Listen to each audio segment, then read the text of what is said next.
The Indiana Senate seems poised to reject redistricting by 1 or 2 votes on Thursday. Part of that is probably because pro-redistricting lobbyists have shown they don't understand them at all. I used to work for the Senate before joining IndyStar, and I learned a few things about senators. For one, most hate negative campaigning. And that's really all the redistricting lobbyists have done. The only thing they hate more than being mistreated by lobbyists is being mistreated by the governor. Many are still sensitive from former Governor Eric Holcomb's heavy-handedness during the COVID-19 pandemic and his aggressive economic development lobbying. A lot of that disagreement, though, is sort of under the surface.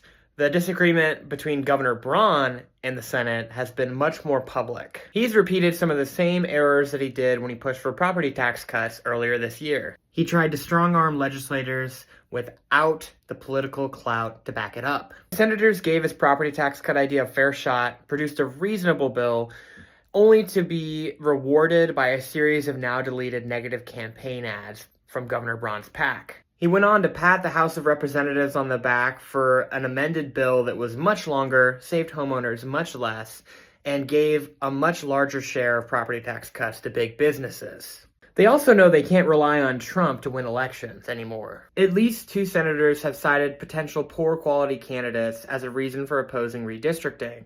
The new districts drawn solely for political performance to a large extent depend on Trump's performance in the general elections.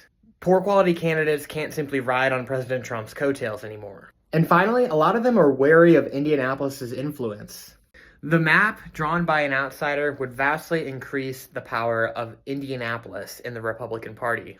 Under the new map, 4 districts that would likely trend Republican would have a large proportion of Indianapolis residents. Given where a lot of the political capital and the regular capital lies, there's a good chance that we could end up with 3 or 4 millionaires from Indianapolis representing a large portion of the state.